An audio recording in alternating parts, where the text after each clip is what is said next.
Recently మన మహబూబాబాద్ జిల్లా మహబూబాబాద్ పట్టణంలో గౌరవనీయులు మంత్రి గారు శిశు అండ్ గిరిజన శాఖ మంత్రులు సత్యవతి మేడం గారి ఇంటికి వచ్చాము. అక్కడ ఈ రాష్ట్రంలో జరుగుతున్నటువంటి ఈ స్థితిగతులు ఎలా ఉన్నాయి, రాష్ట్ర పరిస్థితులు ఏ విధంగా ఉన్నాయి, ఈ కరోనా మహమ్మారిని గవర్నమెంట్ ఏ విధంగా ఏం చేస్తుంది, మహబూబాబాద్ పట్టణ ప్రజలకు మేడం ఏ విధంగా వాయిస్ ఇస్తారో ఒకసారి వారి మాటల్లో తెలుసుకుందాం. ప్రజెంట్లీ మహబూబాబాద్లో ఈ మధ్యలో పాజిటివ్ కేసులు వచ్చాయి. మహబూబాబాద్ అండ్ బయ్యారం మండలంలో కూడా పాజిటివ్ వచ్చాయి. ఢిల్లీకి వెళ్ళినటువంటి మతపరమైన ప్రార్థన చేసిన వాళ్ళతో కరోనా వైరస్ మహబూబాబాద్ జిల్లాకు చేరిందని చెప్పేసి ప్రజల్లో ఒక వాయిస్ వినపడుతుంది. దాని మీద మీరు ఏం చెప్పగలరు? ఫస్ట్ మహబూబాద్లో పాజిటివ్ కేసులు వచ్చినాయనే దాన్ని తీవ్రంగా ఖండిస్తున్నానండి. ఇప్పటివరకు మహబూబాద్ జిల్లాలో ఏ ఒక్క కేసు పాజిటివ్ రాలేదు. చాలామంది సస్పెక్టెడ్ ఉండే, ఫారెన్ ట్రావెల్ హిస్టరీ ఉండే వాళ్ళందరినీ కూడా వాళ్ళ ఇళ్లలో హోమ్ క్వారంటైన్లో ఉంచాము. కొంతమంది వాళ్ళు సరిగ్గా ఉండలేని వాళ్ళు, లేకపోతే అక్కడ ఇబ్బంది ఉన్న వాళ్ళను మహబూబాద్ ఏరియా హాస్పిటల్లో ఉంచాము. ఢిల్లీ పోయి వచ్చిన ముగ్గురు, అంటే మహబూబాద్ నుంచి నలుగురు వెళ్ళారు. 6 అనేది కరెక్ట్ కాదు, 4 వెళ్ళారు. 4లో ఒకతను ఇంకా ఢిల్లీలో ఉన్నాడు, రాలేదు. 3 వచ్చారు. 3ని కూడా మొన్న 4 రోజుల క్రితమే రాత్రి ఐసోలేషన్ వార్డుకు తరలించాం. వాళ్ళ శాంపిల్స్ గాంధీ హాస్పిటల్కి పంపించాము. అవన్నీ కూడా నెగిటివ్ వచ్చాయి. వాళ్ళు ఇంకా ఐసోలేషన్ వార్డులో ఉన్నారు. అయితే ఈ మహబూబాద్ జిల్లాకు సంబంధించి కరోనా వైరస్ నియంత్రణ కోసం గౌరవ ముఖ్యమంత్రి గారి సూచనల మేరకు ఆ రోజు జనతా కర్ఫ్యూ కావచ్చు, తర్వాత జరుగుతున్న లాక్డౌన్ మేము చాలా పటిష్టంగా అమలు చేస్తాం. మేడం, ఇప్పుడు చూసినట్టయితే ఇక్కడ ఢిల్లీలో జరిగినటువంటి ప్రార్థనలో తెలంగాణకు సంబంధించినటువంటి కొంతమందికి కరోనా వచ్చింది. దాంట్లో 6 మరణించారు. 2 గాంధీ హాస్పిటల్, ఒకరు గ్లోబల్, ఒకరు అపోలో, ఒకరు నిజామాబాద్, ఒకరు గజ్వేల్, ఒకరు సిద్దిపేట అని చెప్పేసి సోషల్ మీడియాలో వైరల్ అవుతున్నటువంటి వార్తని మీరు ఖండిస్తున్నారా? అసలు దానిపై ఉన్నటువంటి ప్రచారం ఏంటి? అంటే చనిపోయింది వాస్తవం, ఏది ఖండించట్లేము. నిజంగా వాళ్ళు మత ప్రార్థనలకు వెళ్ళారు, వాళ్ళు కావాలని వెళ్ళింది కాదు. అలాగే ఈ వ్యాధి అనేది ఈ దేశంలో పుట్టింది కాదు, ఎక్కడో ప్రపంచంలో వేరే దేశాల్లో పుట్టింది. అక్కడి నుంచి వచ్చిన కొంతమంది వాళ్ళు కూడా ఇలా జరుగుతుందని తెలిసి ఉండదు. కాబట్టి అందరు ఎప్పుడు పోయినట్టే ఆ ప్రార్థనలకు వెళ్ళిందని మేము భావిస్తున్నాం. కాకపోతే అక్కడి నుంచి తిరిగి వచ్చిన తర్వాత ఆ వ్యాధి లక్షణాలు ఉన్నా, లేకపోతే అక్కడికి వచ్చిన వాళ్ళతో కలిసి ఉన్నా వాళ్ళు స్వచ్ఛందంగా వచ్చి హాస్పిటల్లో చూయించుకోమంటే కొందరు సహకరించట్లేదు. వాళ్ళు వ్యాధి బయటపడకుండానే వాళ్ళు మన ఐసోలేషన్కో క్వారంటైన్కి రాకముందే కొందరు చనిపోయారు. వాళ్ళు ఇప్పటికీ ఎవరెవరైతే ఉన్నారో వాళ్ళందరినీ రాష్ట్ర ప్రభుత్వం, పోలీస్, హెల్త్ వాళ్ళందరూ కూడా క్వారంటైన్లోకి తీసుకుంటున్నారు. కొంతమంది ఇళ్లలో ఉంటున్నారు, కొంతమంది హాస్పిటల్కి తరలిస్తున్నారు. మేము ఇప్పటికీ రాష్ట్రంలో ఉండే ఢిల్లీ పోయి వచ్చిన సోదరులందరికీ విజ్ఞప్తి చేస్తున్నాం. మీరు స్వచ్ఛందంగా వచ్చి హాస్పిటల్లో చేరండి. మీ కుటుంబ సభ్యులందరినీ కూడా హోమ్ క్వారంటైన్లో ఉంచండి. తద్వారా మీకు మీరు రక్షించుకోవటం, సమాజాన్ని రక్షించిన వాళ్ళు అవుతారు. కాబట్టి ఆ విధంగా చేయాలని విజ్ఞప్తి చేస్తున్నాం. అలాగే వాస్తవాలను మాత్రమే మీడియా సోదరులందరికీ విజ్ఞప్తి చేస్తున్నాం. ఏదైతే వాస్తవాలు ఉన్నాయో వాటిని మాత్రమే ప్రచారంలో చేయండి. నిజంగా కరోనా వచ్చి జబ్బున పడి చనిపోయే వాళ్ళు తక్కువైతే కరోనా అంటుకుందనో, లేకపోతే మామూలుగా సీజనల్ వ్యాధులు వచ్చినా ఇది కరోనా లక్షణాలనో భయపడి ఎక్కువ మందికి ప్రాణ నష్టం ఉంటుంది. అనేక మంది హార్ట్ పేషెంట్లు ఉంటారు, పెద్ద వయసు వాళ్ళు ఉంటారు, వాళ్ళు ఇంకా ఇబ్బందికి గురి అవుతారు. కాబట్టి ఇలాంటి ప్రోవోక్ చేయొద్దు అని చెప్పి నేను అందరికి కూడా విజ్ఞప్తి చేస్తాను. ఓకే మేడం, ప్రజెంట్లీ ఇప్పుడు గవర్నమెంట్ వారు ప్రకటించినటువంటి 1500 రూపాయలు 12 కిలోల బియ్యం ఏదైతుందో కొంతమందికి రేషన్ కార్డ్స్ లేవని చెప్పేసి అంటున్నారు. ఆ రేషన్ కార్డు లేని వాళ్ళకు ఏ విధంగా అందజేస్తారు, లేకపోతే రేషన్ కార్డు ఉన్న వాళ్ళకు మాత్రమే వర్తిస్తుందా అనేది ప్రజల అనుమానం. దానిపై మీరు ఏం చెప్తారు మేడం? ఇప్పుడు ఎవరైతే రేషన్ కార్డ్స్ ఉన్న వాళ్ళందరికీ 12 కేజీల బియ్యం 1500 రూపాయలు, కార్డుకు 1500, మనిషికి 12 కిలోల బియ్యం ఇస్తున్నారు. అవును. అయితే ఇప్పటికే చాలామంది పేదవాళ్ళు అప్లై చేసుకొని ఉన్నారు. మాకేం చేస్తారు అని అంటే, పైసలు ఒక విధానపరమైన నిర్ణయం కాబట్టి పైసలకు సంబంధించి గౌరవ ముఖ్యమంత్రి గారి ఆలోచనకు వదిలేసి రేషన్ మాత్రం మేమందరం స్వచ్ఛందంగా కలెక్టర్ గారు, నేను మహబూబాబాద్ జిల్లాకు సంబంధించి రేషన్ కార్డు లేని వాళ్ళకు కూడా ఇస్తున్నాం. అలాగే మహబూబాద్ జిల్లాలో సుమారు 6,000 మంది వలస కూలీలు ఉన్నారు. వేరే రాష్ట్రాల నుంచి వచ్చిన వాళ్ళు, వ్యవసాయ కూలీలు ఉన్నారు, లేకపోతే వేరే వేరే వృత్తిలో ఉండే కూలీలు, కొంతమంది పేదవాళ్ళు ఉన్నారు. కాబట్టి వాళ్ళు జీవనోపాధి కోసం ఇక్కడికి వచ్చిన వాళ్ళు ఉన్నారు. వాళ్ళందరికీ కూడా గౌరవ ముఖ్యమంత్రి గారు ఈ రాష్ట్రంలో ఏ ఒక్క కూలీ, ఏ ఒక్క వలస కూలీ, లేకపోతే ఏ ఒక్క పేదవాడు ఒక పూట పస్తులు ఉండొద్దు అనేది ముఖ్యమంత్రి గారి ఆలోచన. ఆ ఆలోచన మేరకు ఏ ఒక్కరు పస్తులు ఉండకుండా 3 పూట్ల భోజనం పెడుతున్నాం. కార్డు కొన్ని గవర్నమెంట్ పెట్టిన కండిషన్స్, నామ్స్, దానికి సరిపోని వాళ్ళందరినీ మేము కొంతమంది స్వచ్ఛంద సంస్థలు, కొంతమంది దాతల్ని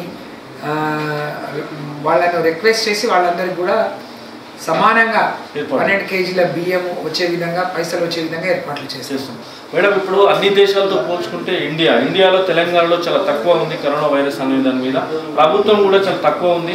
అయినా సరే లాక్డౌన్ ప్రకటించి ఒక్కరిని కూడా బయటికి రావద్దు అనేది గట్టిగా పోలీస్ వారితో చాలా చక్కగా నిర్వర్తిస్తుందని తెలుస్తుంది ఇక్కడ. అయితే మన దగ్గర ఉన్నటువంటి కరోనా వైరస్ ఏదైతే ఉందో చాలా తక్కువ ఉంది అని చెప్పేసి గవర్నమెంట్ చెప్తుంది. ప్రజలు ఏమంటున్నారు, కొంతమంది వాయిస్ ఏంటంటే చాలా ఎక్కువ మంది వచ్చినా కూడా గవర్నమెంట్ కప్పిపుచ్చుకోవడం కోసం చాలా 40-50 మంది 60 మంది వరకే చెప్తుంది తప్ప ఇంటీరియర్గా చాలా ఎక్కువ ఉంది అని చెప్పేసి అని ఉంటున్నారు. అది కరెక్టా?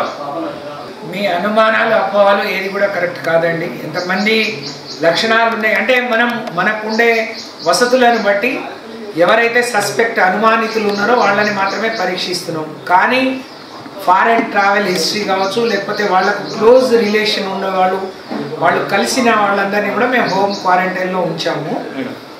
ప్రభుత్వం చాలా స్పష్టంగా 20,000 మందికి పైగా హోమ్ క్వారంటైన్లో ఉన్నారు.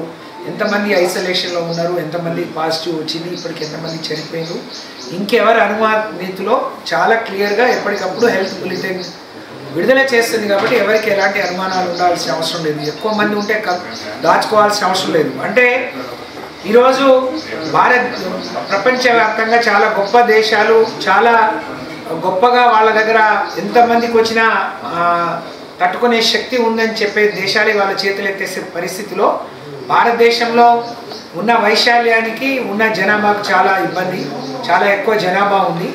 కాబట్టి ఒకేసారి అందరికీ ఎఫెక్ట్ అయితే మన దగ్గర ఉన్న పరికరాలు కావచ్చు, లేకపోతే మెడికేషన్ కావచ్చు అందుబాటులో రాకపోవచ్చు, తద్వారా ఎక్కువ ప్రాణహాని జరుగుతుంది. కాబట్టి అలా జరగకుండా ఉంటే ఎవరికి వాళ్ళు నియంత్రణలో ఉండటమే మంచిదనే ఆలోచనతో గౌరవ ప్రధానమంత్రి గారు, ముఖ్యమంత్రి గారి ఆలోచన మేరకు మనం లాక్డౌన్ కూడా, ప్రభుత్వానికి ఎంత నష్టం వచ్చినా మనం లాక్డౌన్ కూడా చాలా పకడ్బందీగా అమలు చేస్తున్నాం.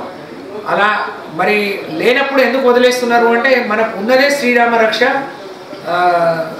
మన స్వతహాగా వాళ్ళు ఎవరికి వాళ్ళు నియంత్రించుకోవటం, స్వీయ నియంత్రణలో ఉండటం, కొంత సామాజిక దూరాన్ని పాటించడం అనేది మన ముందున్న మార్గం. కాబట్టి దాన్ని అనుసరించి ముందుకు పోవాలని, ఉన్నా లేకున్నా ఎవరికున్నా ఇంకెవరి ద్వారా ఎవరికి వచ్చినా మరి ఉన్న మార్గాన్నే మనం అనుసరించాలి. కాబట్టి అందరూ సామాజిక దూరాన్ని పాటించాలని చెప్పి ప్రభుత్వం ఇచ్చిన లాక్డౌన్కు అందరూ సహకరించాలని విజ్ఞప్తి చేస్తాం.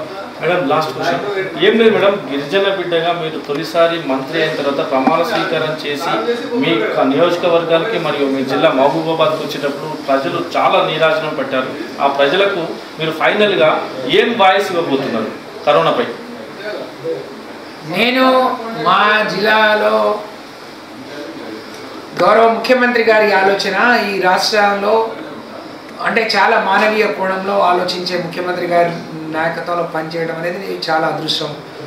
అంటే నేను ఒక సామాన్య మహిళను, నేను మంత్రి అయినాక నీరాజనలు పలకటమే కాదు, నేను మంత్రి కాకుండా నా కష్ట సుఖాలు 30 ఏళ్ళుగా అండగా ఉన్న ప్రజానికం ఇక్కడ ఉన్నారు. నేను మంత్రి అయితే ఈ జిల్లాకి ఏం జరిగింది, ఊళ్ళకి ఏం జరిగింది, ఎలాంటి అభివృద్ధి సంక్షేమం చేయడం ద్వారా నేను మా మంత్రి మాకు బాగా చేసిందని వాళ్ళు ఈ నీరాజనాలు ఈరోజు కాదు, నేను 5 ఏళ్ళు పూర్తి చేసుకున్న రోజు నాకు పలకాలని, అంతకంటే ఎక్కువ రావాలని నేను కోరుకుంటాను. కాబట్టి నేను అందరికి కూడా విజ్ఞప్తి చేస్తున్నా, మీరందరూ కూడా గౌరవ ప్రధానమంత్రి గారు, గౌరవ ముఖ్యమంత్రి గారు ఏదైతే లాక్డౌన్ విధించిందో ఈ లాక్డౌన్ను విజయవంతం చేయడానికి అందరూ సహకరించాలి. ఇప్పటికే సహకరిస్తున్నారు, విజ్ఞప్తి చేస్తున్నాం. అలాగే మా దగ్గర పెద్ద ఎత్తున రైతాంగం ఉన్నారు. మొదటిసారి రాష్ట్రంలో గౌరవ ముఖ్యమంత్రి గారి దూరదృష్టితో ఈరోజు కాళేశ్వరం నీళ్ళు వచ్చి రెండో పంట కూడా బ్రహ్మాండంగా పండింది. చాలామంది రైతులు ఉన్నారు. మిర్చి, ఒడ్లు, అలాగే మొక్కజొన్న పండించుకున్నారు. మిర్చిని ప్రభుత్వం కనీస మద్దతు ధర కంటే బయట ఎక్కువ రేట్ వస్తుంది కాబట్టి ఎక్కువ అమ్ముకుంటున్నారు. అమ్ముకోవటానికి అన్ని వసతులు కల్పిస్తున్నాం. అక్కడ ఈ రోజు పోలేని వాళ్ళు ఇక్కడ కోల్డ్ స్టోరేజ్లో భద్రపరచుకోవటానికి, వాళ్ళు స్టోర్ చేసుకోవటానికి అన్ని వసతులు హమాలీలతో నేను మాట్లాడటం జరిగింది.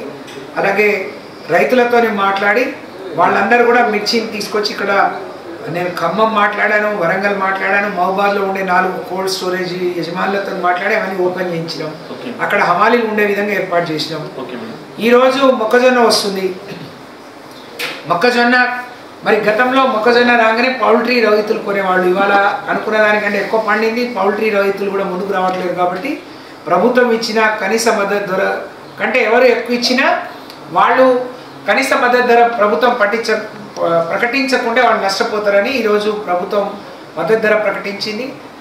ఈ రోజు నుంచే 3వ తారీఖు నుంచి మేము మొక్కజొన్నలు కొనటానికి మార్క్ఫెడ్ ద్వారా ఈ కష్టకాలంలో కూడా 30,000 కోట్ల రూపాయలు రైతుల ధాన్యం కొనుగోలు చేయడానికి FCI ద్వారా కావచ్చు, DCCBల ద్వారా కావచ్చు, మార్క్ఫెడ్ ద్వారా కొనుగోలు చేయడానికి ప్రభుత్వం 30 కోట్ల రూపాయలు జమ చేయడం జరిగింది. కాబట్టి మొక్కజొన్న రైతులు నష్టపోకుండా మీకు మార్క్ఫెడ్ మీ ఊళ్ళకే వచ్చి మీరు మార్కెట్ రాకుండానే కొనుగోలు చేస్తుంది. ఉన్న స్కూల్స్ కావచ్చు, ఫంక్షన్ హాల్స్ కావచ్చు, ఎక్కడ అవకాశం ఉంటే అక్కడ అవన్నీ స్టోర్ చేసుకునే వీలు కల్పిస్తున్నాం. అలాగే ఇంకో 10 రోజుల తర్వాత కోతలు మొదలవుతుంది. ఒడ్లు కూడా FCI ద్వారా ఎక్కడి ఒడ్లు అక్కడే రైతుల దగ్గర కనీస మద్దతు ధరకు మొత్తం ఆఖరి గింజ వరకు కొంటాం. అది కూడా మద్దతు ధరతో కొంటాం. ఎవ్వరు కూడా అధైర్యపడవద్దు, ఇబ్బంది పడవద్దు.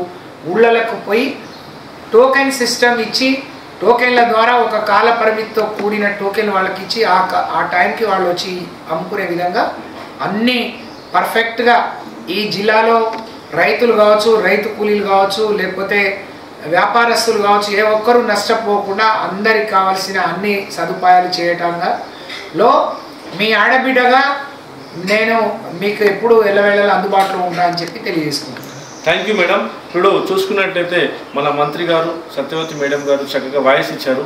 దయచేసి కరోనా మహమ్మారి ఉన్నంతకాలం లాక్డౌన్ ప్రకటించిన ప్రభుత్వానికి సహకారం చేస్తూ ప్రజలు మేడం గారికి ఉన్నటువంటి అభిమానులైనా ప్రజానీకం ఎవరైనా సరే ఖచ్చితంగా కరోనా నియంత్రణను పాటించాలని చెప్పేసి మేడం మనకు ముక్కుసూటిగా చెప్పడం జరిగింది. ఇంకోటి ఏంటంటే రైతులకు కావాల్సినటువంటి న్యాయము ఏదైతే ఈ జిల్లాలో కానీ రాష్ట్రంలో కానీ ఎక్కడ రైతులు ఇబ్బంది పడుతుందనేది మిర్చి కానీ మరియు ధాన్యం కానీ ఏదైనా సరే మేము ముందుండి అన్ని ఏర్పాట్లను ముందుగానే చేస్తున్నాం. మళ్ళీ పోయబోయేటువంటి ఏసంగి కోతలను కూడా వడ్లను కూడా ముందుగానే ప్లాన్ చేసి పెట్టామని చెప్పి చెప్పడం జరిగింది. V3 న్యూస్ మహబూబాబాద్ కెమెరామెన్ అరవింద్తో ప్రభాకర్.